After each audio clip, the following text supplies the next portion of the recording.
there, welcome back. My name is Gina and this is my little corner of YouTube where I share with you all about my knitting adventures. And I have a quick little update for you. I didn't want to wait too much longer because I have two finished objects to share, and I'm afraid I will just have a really long episode if I waited for another week or two to make another episode. So yeah, without further ado, let's just get started with my finished objects. The first of which is the one that I am wearing. This is my summer flow tank by Stephanie Lotven, who is the designer behind Tellybean knits. I love Stephanie's design. I have done lots and lots of test knitting for her over the last few years. She has the most fun color work designs. This is not really one of them, but she is probably most known for her holiday themed bandana style cowls that she designs. She has hosted several mystery make-alongs over the years for those. Hopefully she'll do another Halloween one. I love her Halloween cowls. They're so much fun.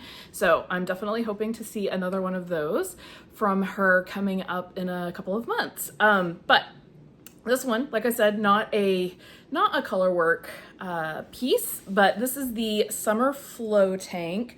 It is an A-line tank top that is knitted from the top down in DK weight yarn, and I will stand up and give you a look at this, and then I'll also have pictures that I took full length outdoors so that you can see this, you know, the whole format a little bit better. So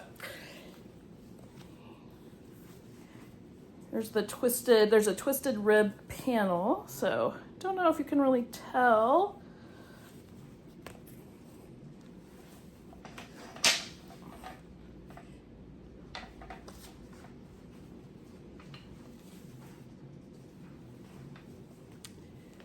I feel like on my screen, the colors are showing up fairly true.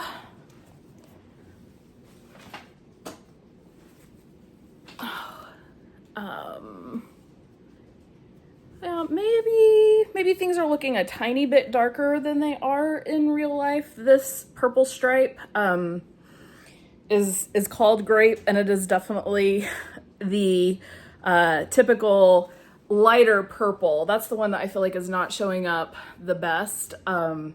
It's your very typical candy grape flavor. That is the color. So like I said, I'll put pictures up here. I don't know why I'm telling you this. You'll be able to see them, but I'll put pictures up showing it full length, since that is kind of hard to show on the little screen. Okay, so I made the size 4, which is a 40-inch bust. I think the ease on this, it must have been 0 to 2 inches of positive ease, and so I went with the 0 ease, which is 40-inch bust. So this should have been pretty much the size of my upper bust. It will have some negative ease across the full bust. Let's see, the gauge on this is 20 stitches per 4 inches, and like I said, it's intended to be knit with a DK weight yarn, and I'm not sure what the recommended needles were for this. I used US size 5 needles for mine. And I think I've mentioned before, but I always feel like it's a little bit silly when you know, knitting podcasters talk about the recommended needle size. I mean, I guess that tells you something, but I was watching somebody the other day that was talking about like not knitting patterns because they were looking for something that wasn't knit with a certain size of needles. And I'm going, why are you looking at the needle size? Because what you need to look at is the gauge, not the needle size. Because the gauge is what matters. Like, how often do your needles even match the needles that are recommended? Maybe for other people they do, but for me, It is very rare that I actually use knitting needles that are those recommended for a pattern. In the past, I have been a very tight knitter. I am loosening up quite a bit, but I think I'm still not a loose knitter by any means. I'm still, I would say, tight to average. So yeah, knitting, the needles recommended do not necessarily tell you anything. What you got to look at is the gauge and then figure out what needles you will need to achieve that gauge with your yarn. Anyway, okay, so rant over about that. I used Drops Cotton Light, which is a 50-50 cotton polyester blend. This was my first time using this yarn. It is part of my journey through the Drops yarn offerings, and this, I really enjoyed the Drops bell. So I have just made 2 tops out of that, the Movement Tee and the Ebba vest. But I just didn't think that the look that I wanted for this tank, that I just didn't think that the Drops bell would work very well. Also, the Drops bell colors are pretty muted overall, and I really fell in love with Stephanie's sample tank, which was very bright and colorful. My stripes are not exactly her stripes because, I mean, there weren't the same color offerings. She used, I believe, Pearl Soho's Chirp, which is I think it's 100% cotton yarn. And I did look at the Pearl Soho yarns, but it was, I don't know, it was going to be like $60 minimum to make this tank. And I just did not want to spend that money to do this. So I wanted something that was budget friendly. And yeah, so I got this Drops yarn, which was, I forgot to do my cost calculation. I think I might have promised that last time. But these yarn balls, the Drops Cotton Light, were, I want to say, $1.10 a piece. I used 7 contrast colors, just much less than 1 ball each of those, but 7 of them, so that's under $8. And then I ordered 5 balls, I believe, of the main color, and I used like 4.5 of those. So 4 plus 7, I'm really bad at math. What is that? 11. I mean, probably I had $13 in yarn in this, which I think is really cute for that price. The pattern didn't cost me anything since this was a test knit. So yeah, this is a super affordable little tank. Super easy construction. You start with a back. It's like very typical construction. So you start with the back, you knit down, you do your armhole increases, and you start your stripes, and then you come forward and you pick up like one shoulder and knit down, and then pick up the other shoulder and knit down, and you are increasing for your little scoop neck here. And then when you get down to here, you join both of those across, and then increase for your armholes, and then eventually join in the round. And that's when you start your little twisted stitch panel there on the sides. Yeah, like I said, very, very typical, very simple construction. It has an A-line shape. So once you join in the round and you're doing your little twisted panel, you do some increases. You can, like, there is one of my increase rounds. That's what's going on, that little blip that shows up there. You do increases every so often, so it creates this really nice little swingy A-line shape. And yeah, so it's very comfortable. It is not like tight or clingy, even though I have 0 ease up here in the top. Yeah, so really not a lot to go on about this, except that, you know, I think it's super cute. Stephanie is wonderful to test for. I mentioned last time, I believe, that several people were having issues. It's like sort of, I noticed it in my size, which is the size 4, and I think it just got way worse for the larger sizes that the back was too wide. And so the whole like neck hole was too wide. And so, once Stephanie knew that that was happening, she immediately went back and reworked those numbers and sent out an update on the pattern, as well as created a customization sheet to sort of help you, figure out how to take measurements and customize for your own self. I had already finished, I was way past that point when those things came out, so I'm not sure exactly what I'll change because I have not gone and read those, but I know she was providing that. I made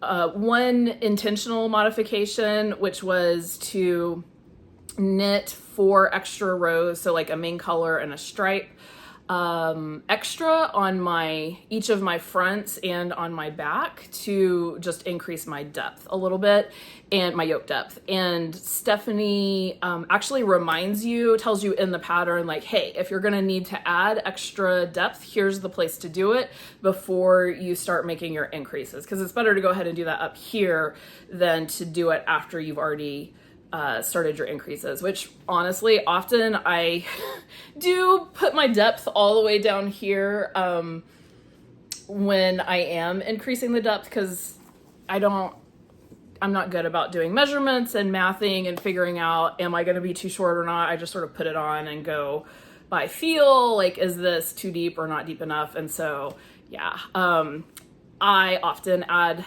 depth even after I have expanded for armholes, and that has worked out okay for me in the past. But I'm glad I did it up here because Stephanie, told you, hey, here's where you can do this. And I was pretty sure I was going to need that. So I went ahead and added that in. Yeah, so that was an intentional modification that I did. I also accidentally messed something up with, I did my increase in like 1 stitch wrong place on my side panels, and that was okay because I did it consistently, and Stephanie was like, that's fine. You do not need to rip back to fix that. So really simple, and I think super cute. I've already worn this several times, so I'm really, really pleased with it. The only part that I struggled with was the collar, and I think that this probably was because of my having too much width. It's like I said, I did mine prior to the instructions, the pattern being redone for the back width. And so I had a lot of stitches across the back that I was trying to pick up. And so I actually redid my collar 3 times before I finally, I think it looks okay here. My pickup is not the best here because I was having to skip a significant number of stitches in order to pull things in, and so I might go back and redo this just to pick up more stitches in the front to make my pickup look a little better. See, it's a little holy right there. I could also probably go in with some white yarn and just maybe make that look a little bit better from the back. I do have extra yarn. It's not like my Ebba vest where I don't know that I have enough yarn to be able to do anything different on that one. I do have enough left to do this again, but I'm really sick of this collar, so I don't know that I have it in me to redo it a 4th time. Because I did it once, like, per instructions, and it was, so flary. It was terrible. And so then I went back and did it with the same needle size that I had used, but picking up far fewer stitches. And then that got it looking better, but it was still a little flary. And so I went back the 3rd time, and this time I dropped down a whole another needle size. So this final version of the collar was knit on US 3, whereas the tank was knit on US 5. And I picked up the same number of stitches as I had with the US 4 before that, and that got it good enough that I was, it's like, that's good enough. I can move on now. So yeah, pretty happy with this. I have worn it several times already. The jury is still out on how this yarn, this cotton light, is going to hold up. To me, it looks slightly I don't know, like it might be wanting to pill already. Like I suspect pilling might be an issue with this. I don't know. I don't think you're going to be able to tell anything on the screen, but it just looks slightly halo-y to me, which I think is maybe it wanting to pill already, which is not good since I've washed it once and worn it a couple of times. So it has not been like abused or anything yet. What else did I want to say about that? Oh, I did. So yarn in the pro column, obviously it's extremely cheap. So far, I have not really tested this in the hot heat yet. So I don't know if it's going to be too warm or not. Like just sitting in the house, it feels fine. It does feel, it feels plumper, thicker than the Drop Spell, which is also a DK. Yeah, but like every Drops yarn that I have tried so far, I found it to be extremely splitty. So I had to keep my crochet hook handy on this one because like I'd be knitting along and then see, you know, like 10 rows down where I had not caught all of the, I had split my stitch. And so I would go back down and like pull that back up. So in that sense, I don't know, splitty yarn drives me crazy. So that's not good. That is definitely a con of this yarn. But if it wears well, I could definitely see it being a yarn that I come back to in the future. If it wears well and if it's not too hot once, you know, once I'm outside in the summer and sweating, we'll see how I feel about this. Let's see. Oh, there were a ton of ends to weave in this because you have like each one of these like top stripes has 2 ends to weave in, the first end and the second end, and then you know, the back's got a bunch of ends, and then once you get to the body, at least it's just like 1 end per stripe, or 2 ends per stripe, but up here 4 ends and 2 on the back, so 6 ends for each stripe. That is a lot of weaving to do. I did not, you know, because the my stripe pattern was so long, I did not want to carry those down. This might be one of those times where like maybe you could braid it, your ends. I've never tried that. I've always been afraid of the bulk that would be created by that, but if there was ever a time to weave, to just do the braid, it might be on this one. And honestly, that might work okay because of the A-line nature of this. Like it's not going to be, like if you add that bulk, it's not necessarily going to show. So maybe that's an idea for somebody else to try. There were some people who knit this in one color and it looks super cute. I really like the shape of this, so I could definitely see myself making this pattern again in one color or with just more tame stripes, you know, just like a 2-color situation or something. I think could be really cute.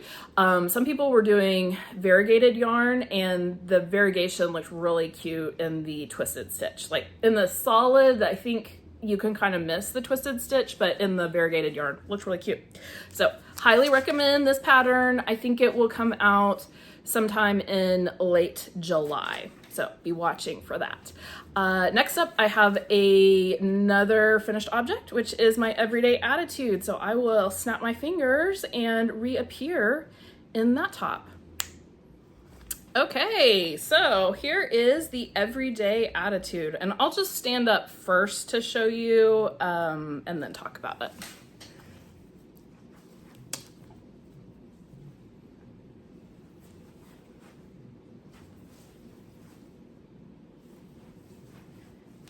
Cute little hem. There's the slip stitch detail on the side. You can see I am, if I leave my arm down, getting some bra showing there.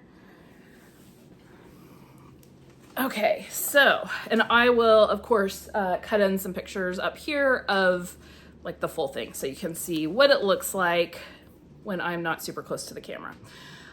So this is the Everyday Attitude. It is a pattern by Susanne Sommer. I made the size 3, which is a 48-inch bust. This pattern calls for 7 to 12 inches of positive ease.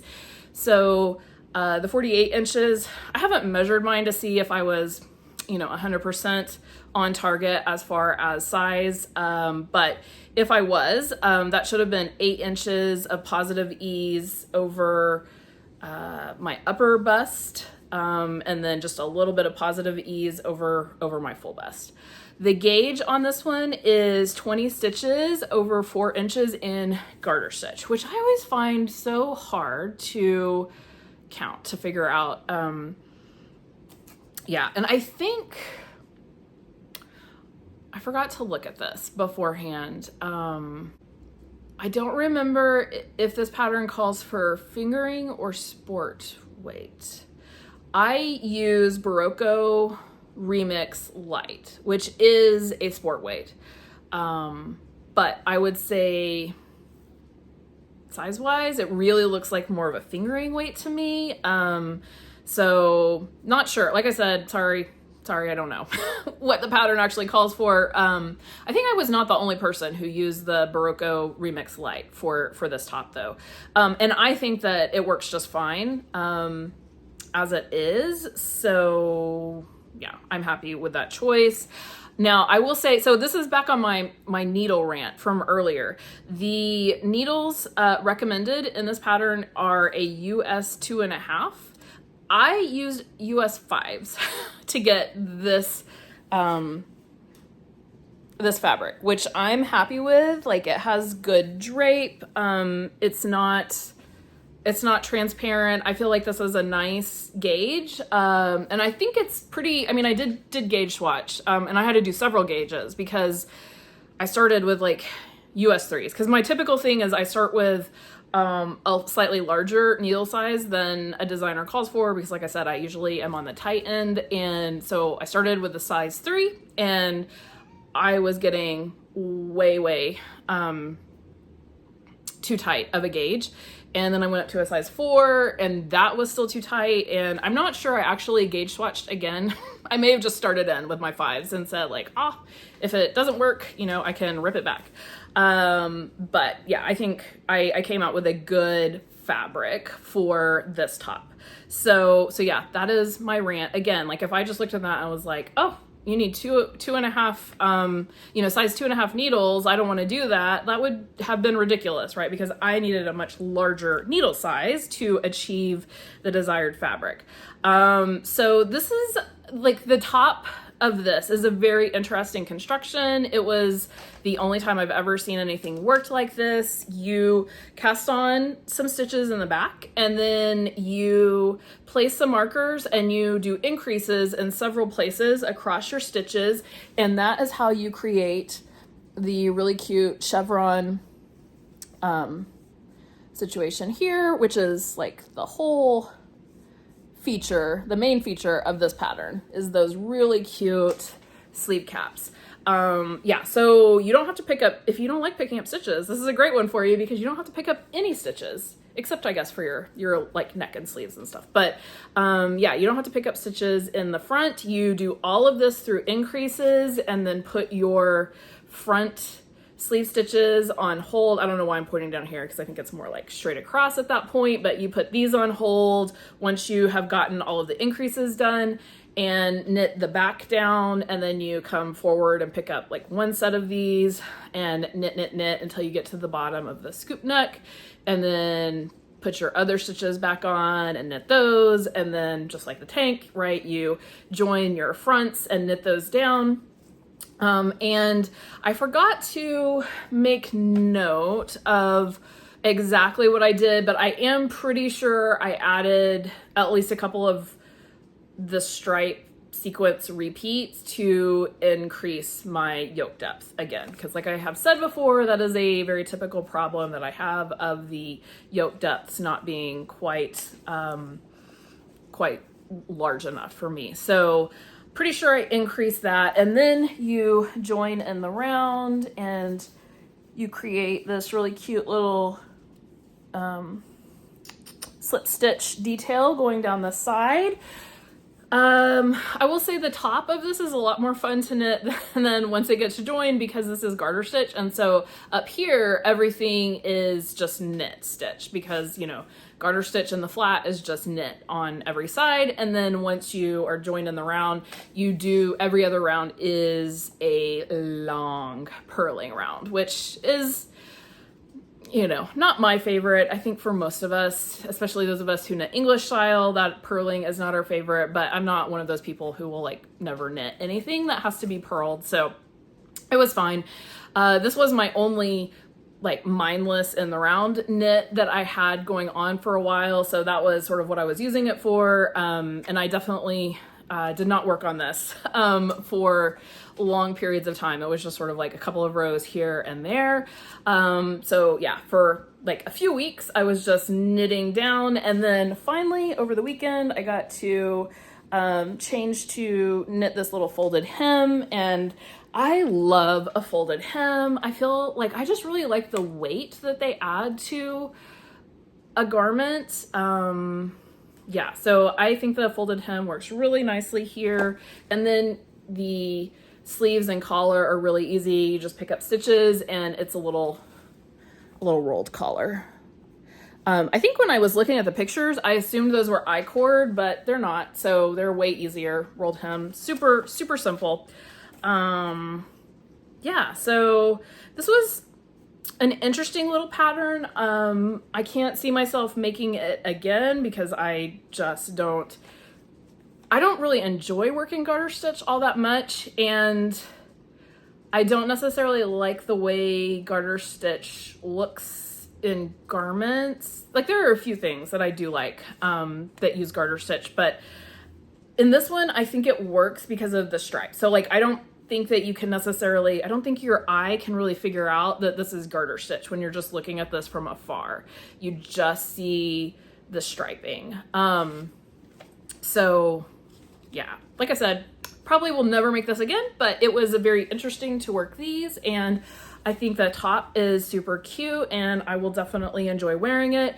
This is my first time to work with this Berroco Remix Light, which is a recycled yarn that's got a little bit of everything except wool, so it is meant to be a more summer type yarn. I think it's, sorry, I forgot to look up the makeup of this, but I think it's cotton, linen, silk, and an acrylic, and it is made with recycled yarn, which I like that idea of using bits of, you know, pieces of stuff that was going to go to waste. I expect that there are a lot of people that wouldn't like this, because what I have gathered from watching like the, you know, knitting podcasts is that a lot of people don't like heathering in their yarn, or they don't like marled looking yarn. I don't like colors that are just flat. I really like colors to have depth to them. It just makes it so much more interesting to my eye. And this has a lot, because it is, I think, a lot of different fibers put together. It does have a lot of depth to it when you're working with it, and that just makes it more interesting to me to watch it knit up.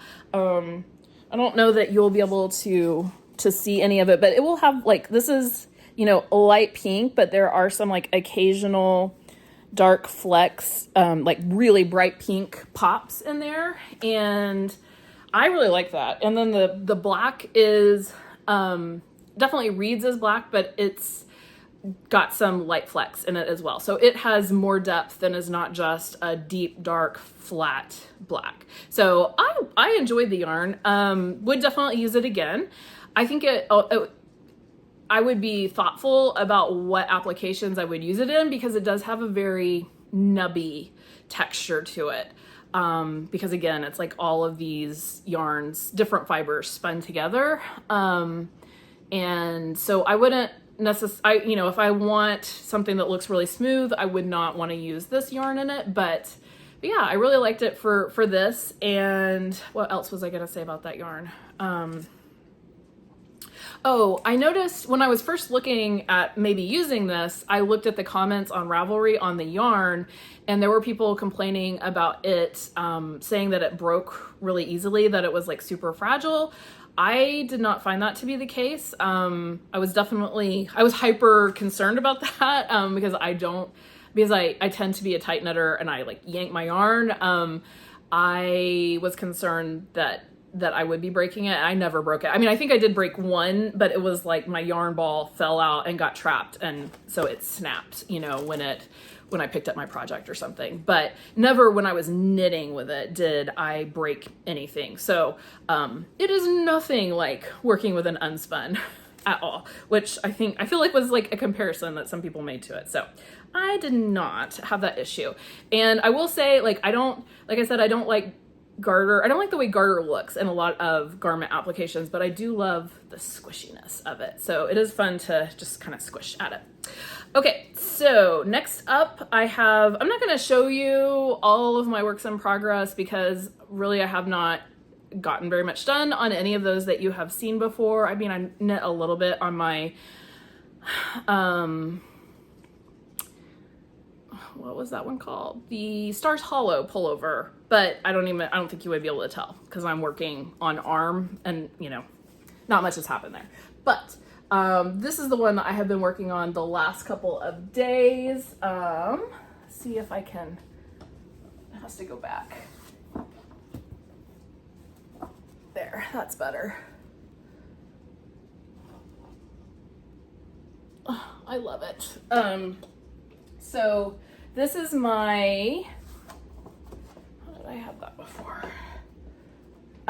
This is my Scrappy Yoke sweater, which is a test knit that I'm doing for Olga Putano.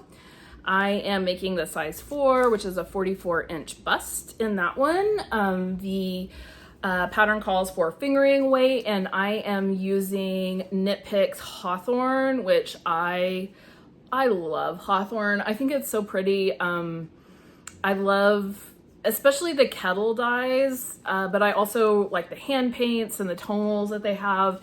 It is, if you've never used Hawthorne before, I once again did not look up any information on the yarn. I feel like I know Hawthorne really well. It's a rougher, it is not a merino, it is Highland wool, and it has a really high twist on it. Like comparing it to Knit Pick Stroll, they are nothing alike. Stroll feels completely different. Stroll is primarily merino. It's very soft and kind of, it does not have a lot of body.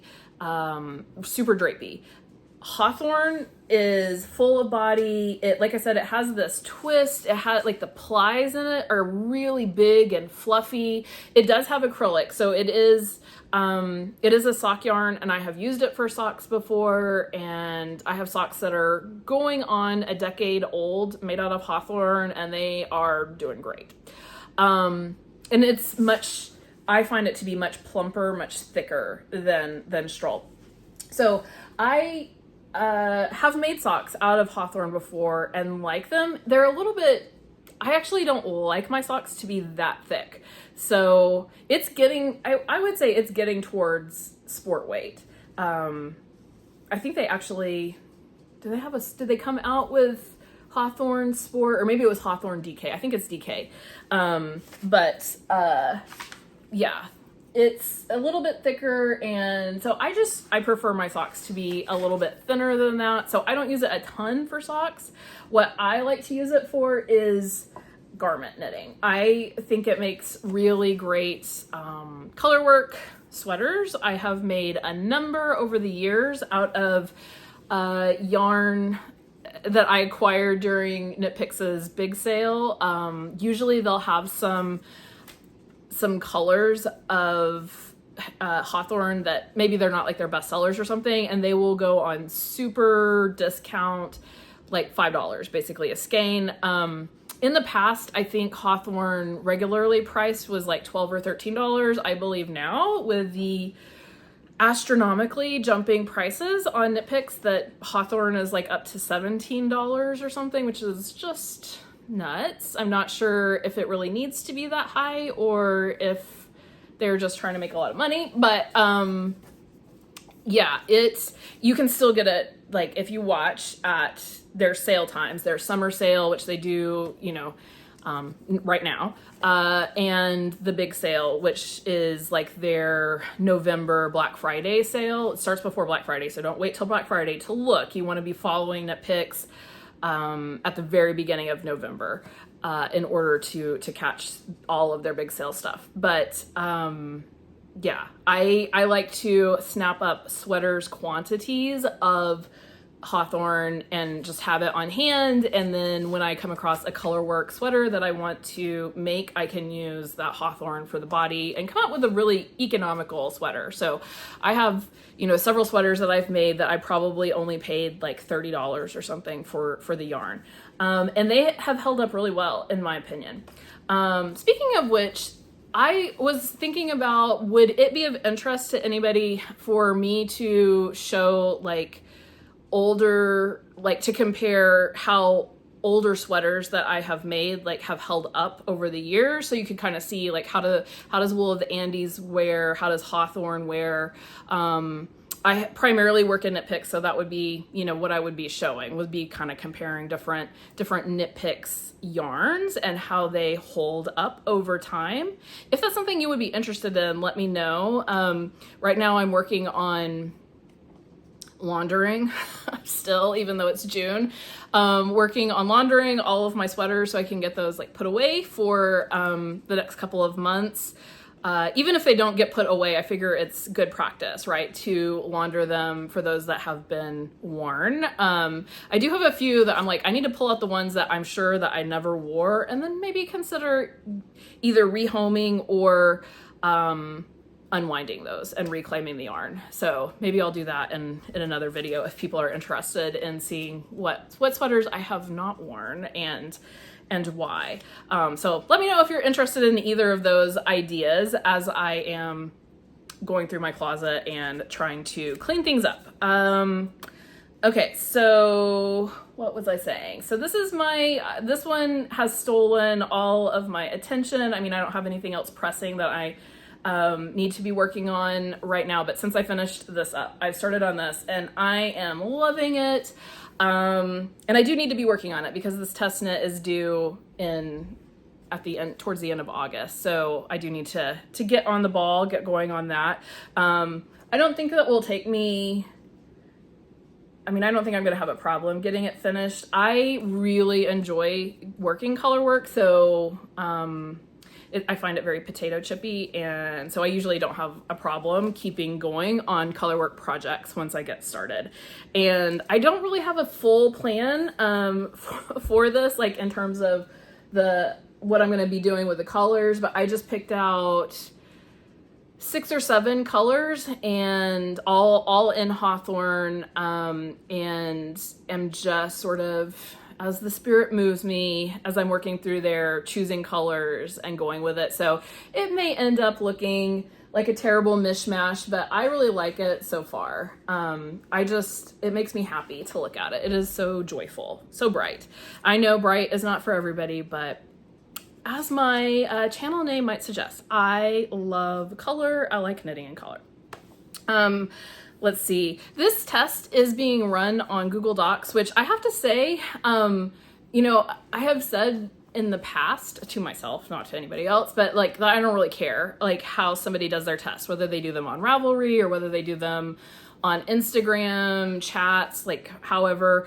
But I will say I am not enjoying the Google Docs test knitting situation, because it's literally like we were given the pattern, we were sent an email with the pattern, and then just said like make any comments in the pattern, which is fine as far as communicating with the designer. But I realized as I was like trying to pick what colors I wanted to use for this, that I really miss that aspect of seeing what other people are doing, like what their colors are. Because even though I feel like I'm not that much of a copycat when it comes to colors, I guess I am more inspired by seeing what other people are doing, like that giving me ideas for what I might want to do than I thought.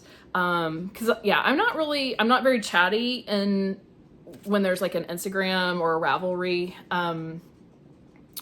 test, you know, I will post what I am told to post, and I will upload pictures when I'm done, or I'll ask questions. But I'm like not one of those people that's in there commenting on every single thing and posting every day. But yeah, I'm finding out that I liked that more than I thought I did, because I don't even know who else is testing it. It's like I can't go snoop on the Ravelry because I don't know who they are. So it's like just literally like me working through this pattern on my own, seeing what mine looks like, and then we've only seen like a partial picture of the sample. Like it's not all the way done. And speaking of which, like I'm probably not going to be able to show a whole lot more because we are not supposed to show more than what she has already released herself for this one. So I will not be able to show the final version for sure until it is all the way out. But I think it's super cute so far. Also, the pattern is really nice. So no complaints at all about the pattern itself. The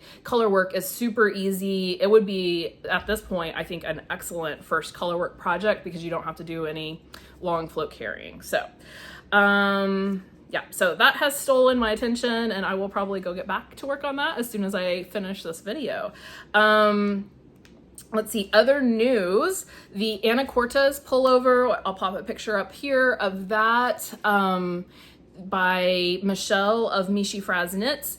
She emailed and said that it is going to be released on July 1st, so be watching for that.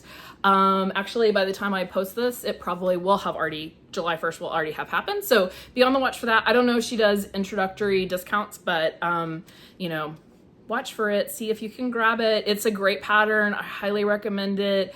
I enjoyed that knit. I enjoyed the finished product. I think it looks super nice. So watch for that one. And then in my plans, since I haven't made a lot of progress on what I already have on the needles, I'm thinking about what I'm going to do next. And also, this is a for sure plan. I applied for and was accepted as a sample knitter for Jessica of Fibre Stem, a LYS in Illinois.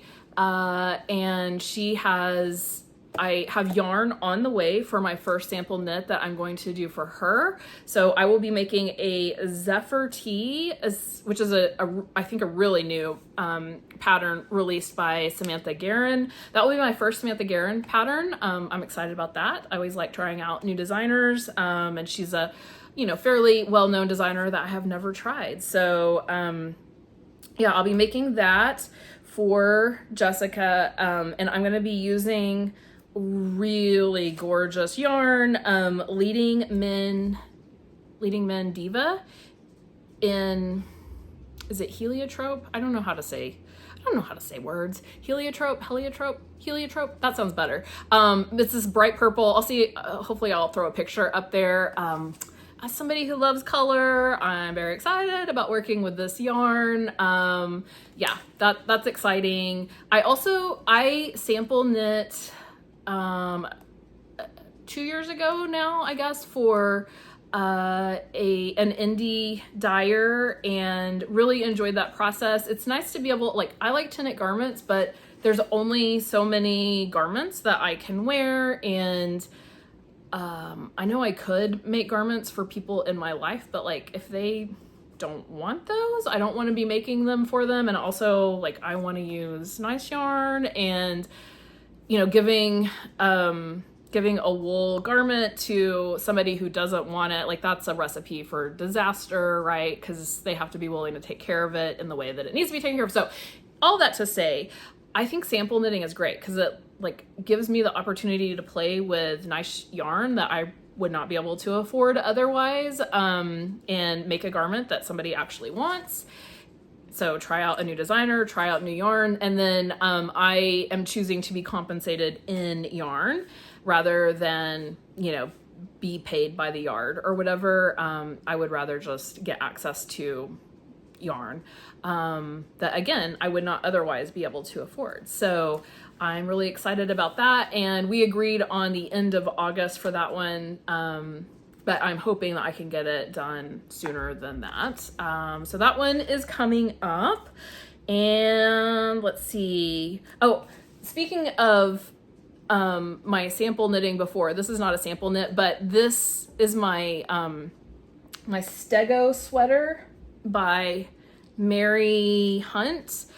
She has several different dinosaur designs that I think are super cute. Her original pattern is a pullover, and I decided to turn mine into a cardigan, and really happy with how it came out. There's the back. You can maybe see the Stegosaurus is a little bit better.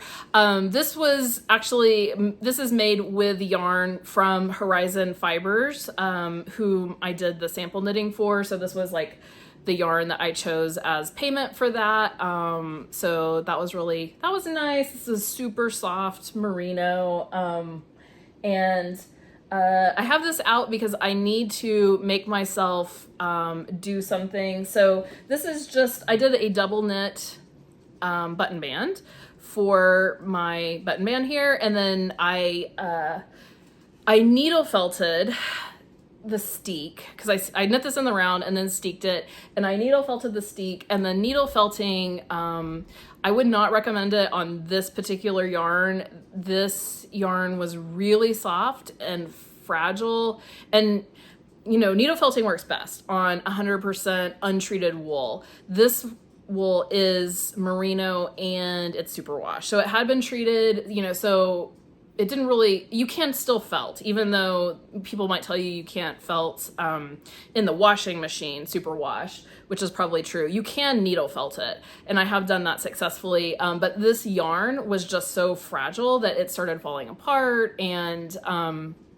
anyway, so it did not look great on the inside, and so I ended up covering it with some ribbon and sewing that down. And I need to add, I think I want to do just like snaps, so that I could just have a couple of snaps here and snap it if I wanted to, because like I don't necessarily want to always have my cardigan closed, but if it doesn't have some sort of closure on it, it wants to flop open, because that's what round necks do.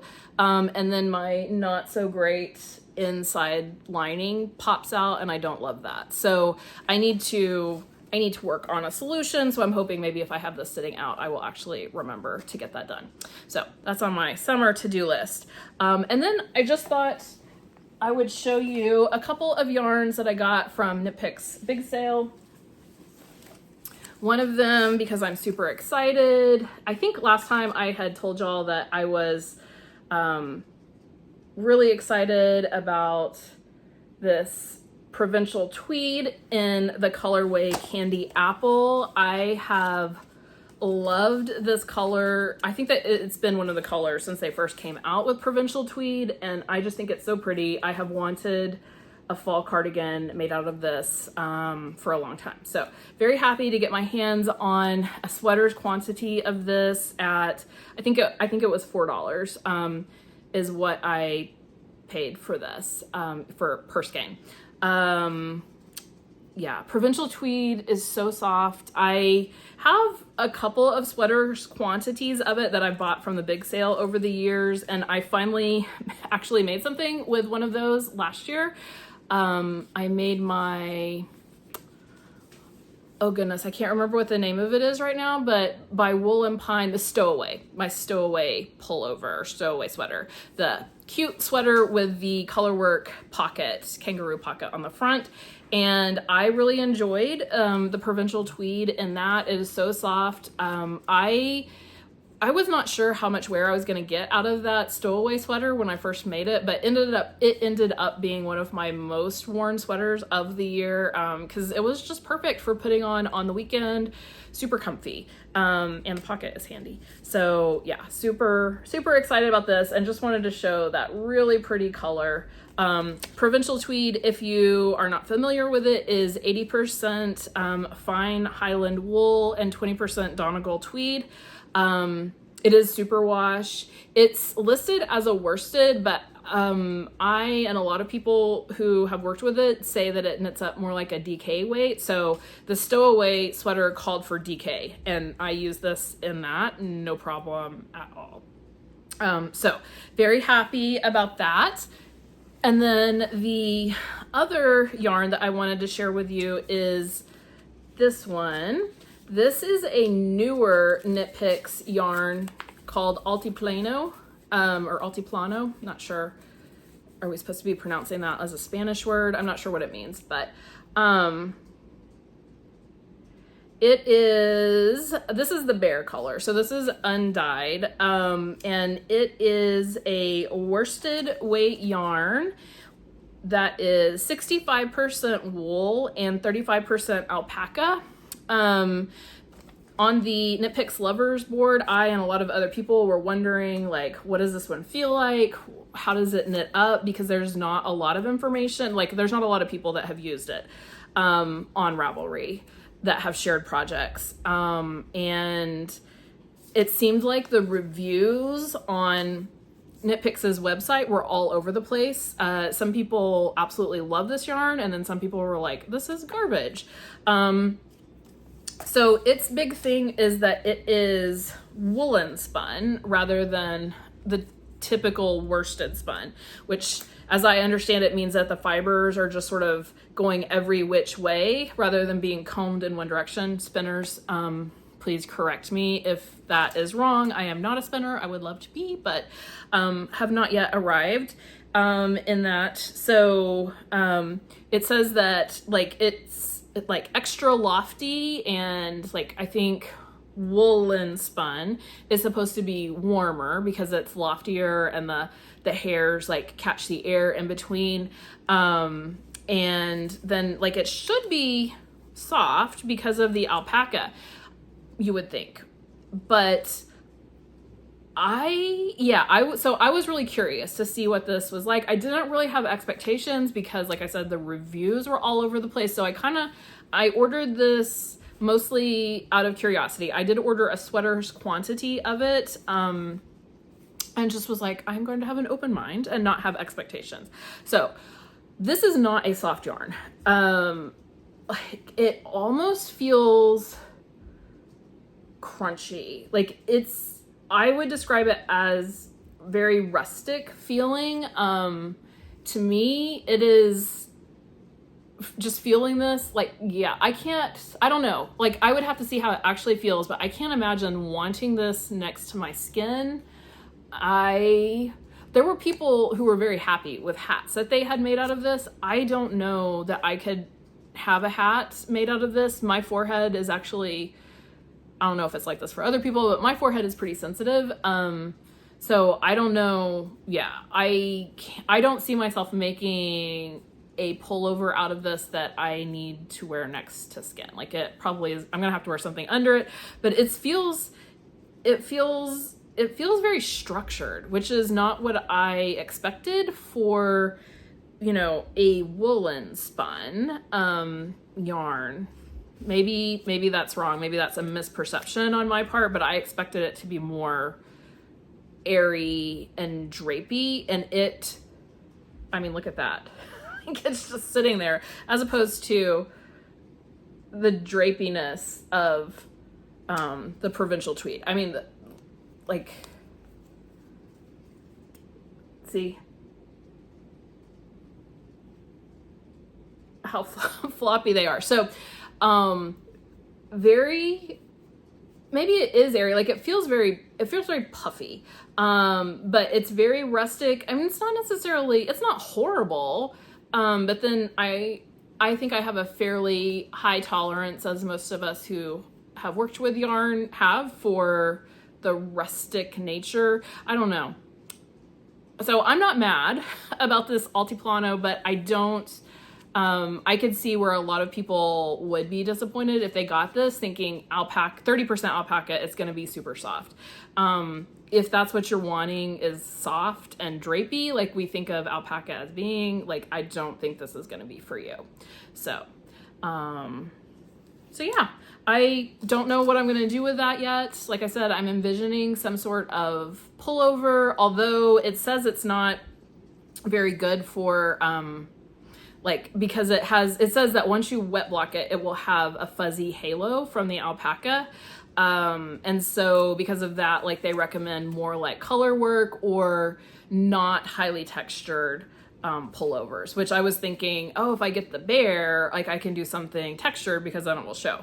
But yeah, so maybe highly textured is not going to be a good option. I don't know. I'll have to swatch up, as much as I hate swatching, some of this and see what it looks like.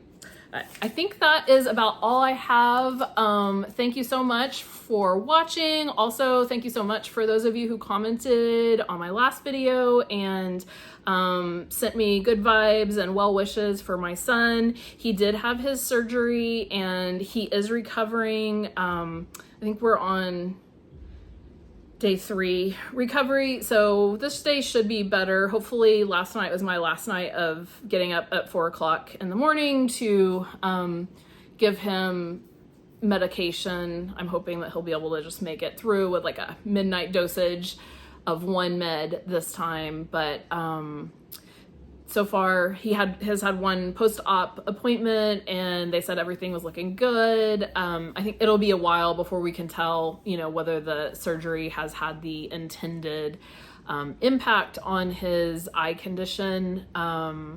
Next week he goes in for another follow-up appointment to get his, like, they put in a contact lens. I mean, it's not for vision, it's just to protect the lens because literally like the cornea has no lens over it right now.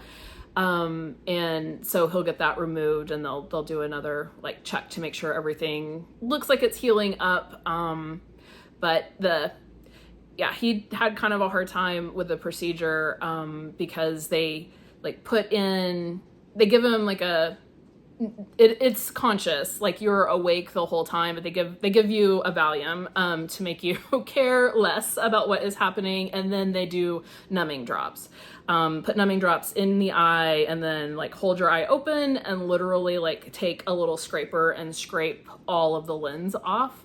And the numbing drops, for whatever reason, he thinks they didn't give him enough. He said he just felt like 1 drop go in, but they had not taken effect when they started scraping. And so he was flipping out and they didn't stop for a while. And yeah, the doctor asked him if he smoked pot, and that's because I guess that can cause the numbing drops to not work. And so he felt, very accused. He was, having this horrendous, excruciating pain, and he felt like they were blaming him, which he did not, smoke marijuana. And yeah, so he was pretty upset and traumatized. So the surgery went worse this time.